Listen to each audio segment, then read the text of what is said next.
Hi, and welcome. If you're new here, that's okay because so am I. My name's Grace. I am a wife, a homemaker, and how would I even describe myself? Craft lover, baking and creating and getting the best deal I possibly can. I like improvising. I'm not perfect. And honestly, I think that some of the joys in life come from the everyday mistakes and mishaps. And I'm not here to try to put on a facade and be just perfect, but I will bring you along with me in the ups and the downs and the real life. And hopefully you'll have some laughs and we'll have a good time together. In today's video, I'm gonna take you along with me as I make a Turkish Delight. Full disclosure, if you're looking for a foolproof tutorial, that's probably not what you're gonna get today. But if you want some laughs and you want to see the process of making Turkish Delight, follow along and stay until the end to see where I went wrong making this dish, and so I can give you pointers on what not to do and what to do instead. Let's get into it. For those of you who don't know what Turkish Delight is, it's a Turkish candy from Turkey. So I only know it from the Chronicles of Narnia. My husband and I are watching the Narnia movies. I don't know why I stood like that. He's never seen them before, and so we finished The Lion, the Witch, and the Wardrobe, and we're now into Prince Caspian. I thought it would be fun to make some Turkish Delight to watch the rest of the second movie tonight. I don't think that there's Turkish Delight in the second movie or the third one, but still, it's like a very Narnia-esque food. Like, I think of Narnia when I think of this food. This is what we're going to use to make our Turkish Delight in. You're also going to need a stovetop.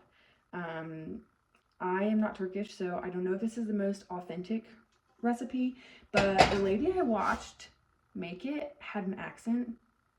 It could have been from Turkey.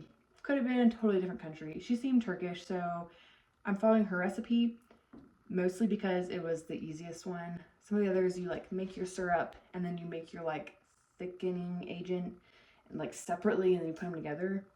I'm a all-in-one bowl kind of girl, so we're just gonna do it all in one pot today. So let's get into it. Okay, the cool thing about Turkish Delight is that the thickening agent is cornstarch. Wasn't actually sure I was gonna be able to make this today because I don't have any gelatin. Don't love it when you're home alone and it sounds like your door opens. I think it was just the wind. Okay, anyways, I don't have any gelatin or pectin or anything like that on hand, but I do have cornstarch. I keep that in my pantry. Okay, so your main ingredients for Turkish Delight is sugar, powdered sugar, cornstarch, water, and then flavoring. So a lot of people do like rose water. Apparently it's a very normal Turkish Delight flavor. I don't have that. And then food coloring if you want it to be colored, or you can use something else for coloring that's not food coloring if you want a more natural option. And then a lot of these recipes call for citric acid or cream of tartar, but a lot of them say that you can substitute for lemon juice if you don't have either of those. So to start, we're gonna mix our sugar, our cornstarch, and water. I'm trying to remember where I keep my glass measuring cups. Where did I put them? No. Oh, yes, great. Cornstarch, sugar, and water. So we're gonna start with 2 cups of sugar. Oh, sugar kind of crystallized. It's all gonna melt, it'll be okay.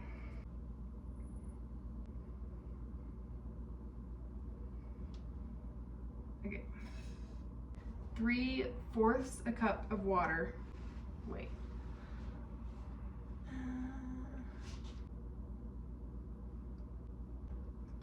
We're just gonna go in between and do 2 cups. So 2 cups of sugar. Wait, I think she had less water than sugar.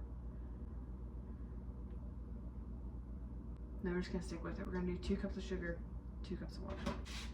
Okay, I also, that is not 2 cups of sugar. I think that's 1 cup of sugar. There's no way that's only 1 cup of sugar. I don't know. Let's just read it. Okay, yeah, that is like more than 1 cup, but definitely not 2 cups of sugar. 2 cups of sugar, 2 cups of water.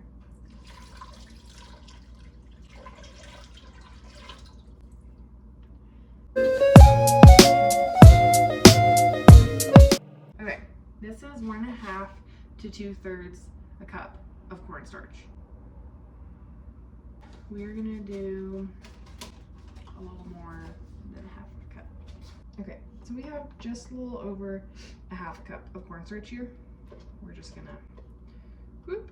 Okay, so now what you want to do is you want to turn the heat into like low medium, and you have to let it cook and like thicken for like 40 minutes. We're gonna start it on a medium heat, and then we're gonna mix it with a whisk. Currently, this is what it looks like. It's kind of hard to mix in, like the cornstarch is clumping and some of the sugar is still clumped. As it heats up, that will all melt in together. It's already starting to mix in better, but it's definitely just super liquidy. So it's that 40 minutes of cooking that's going to help it slowly thicken. Okay, it's like maybe getting slightly thicker, just like a little bit. But we're gonna be here for a while. I'm just whisking it every minute or two because it's kind of starting to separate a little bit, so I'm just whisking it all together. But it does not need to be whisked like constantly. If it does, it's not going to get whisked constantly because I also am about to make dinner, so it's fine. The recipe that I was reading said that lemon juice, citric acid, or cream of tartar will help to stabilize the flavor, but also will prevent any like clumping. And both my sugar and my cornstarch were looking pretty clumpy, so I think I'm gonna add a little bit. I just happen to have some citric acid in my pantry, so I'm gonna add a little bit. It said not very much, like 1/8 of a teaspoon. I'm probably just gonna put a pinch in there and call it good. Okay, I'm just gonna add like a little pinch. Do not take this by the spoonful and eat it. It is yummy in small amounts, but it will literally burn your tongue because it is so acidic. I have added a little bit of citric acid to like homemade gummies and things like that. And it is so delicious if you want like that sweet and sour candy type flavor. But really, use sparingly. It's definitely thickening up. You probably can't tell from the looks of it, but I can tell by the way it feels. This is what it looks like when I've been continuously stirring it for a bit. And then this is after I've been letting it sit for a couple of minutes. You can see that as I pull along the bottom, it's definitely thickening up. Yeah, you can see these big globs of thick. And so then I'm just mixing that in with the top part that's still pretty watery. And then once it's all combined, I'll let it sit again for a couple minutes. Okay, this has gotten so thick and it's starting to try to boil. I have my heat on the lowest setting and it has definitely not been 40 minutes, but it is so thick. So I'm gonna cook it a little bit longer. I'm not really sure how long to do it if it's already gotten thick.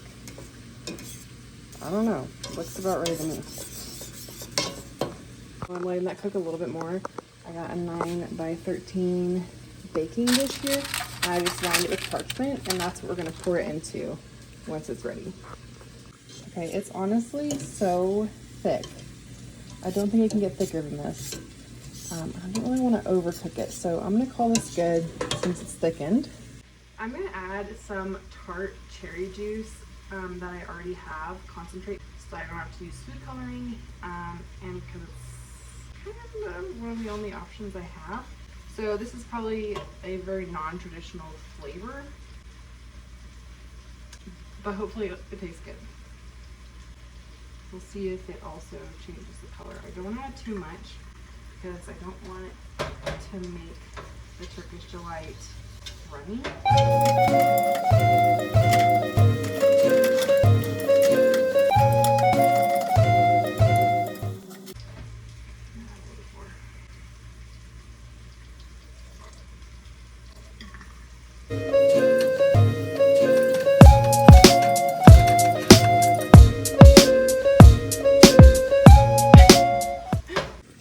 So far, it does not seem to be affecting the thickness. It's making it kind of like an interesting light pinkish reddish color. It does smell yummy though. Okay, now I'm gonna pour it into my 9x13 pan. I'm gonna use one of these spatula thingies because it's so thick and sticky. Don't do it. Don't do it. Don't do it.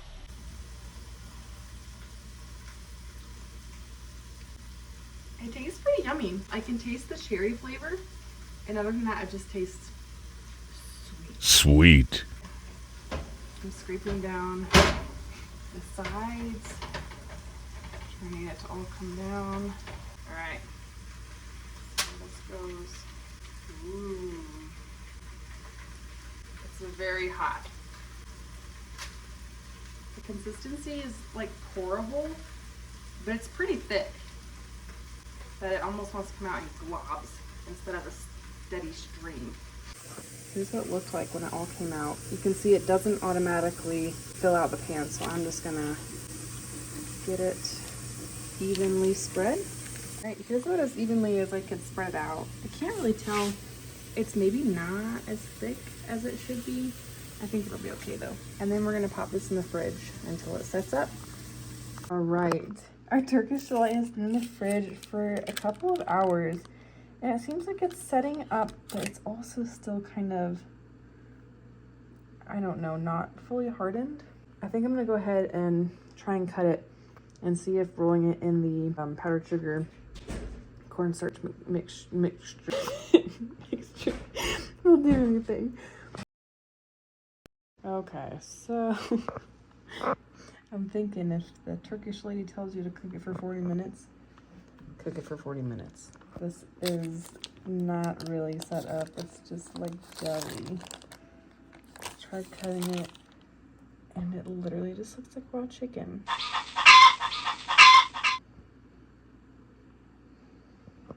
And it's not really thick enough to eat like a... Get this squishes. Brother, what's that? What's that, brother? Better luck next time. Okay, I know you're thinking that was a total flop. And yes, honestly it was. But life is full of fails. It's important just to laugh about it and move on. Super funny. My mom actually tried to make Turkish Delight for us the same day, and I didn't know she was making it. And she sent me a video of her Turkish Delight, which had turned out very similarly to mine. It was not set up. It looked like raw chicken. It was just not the consistency that it should be. So we had a laugh about that, and we found that we had both done the same thing. We had thought that it had cooked for long enough and that it was thick, and so it did not need to cook for as long as recipes called for. So if you want yours to turn out a better consistency than mine, cook it for 40 minutes. Good luck, and I'll see you next time.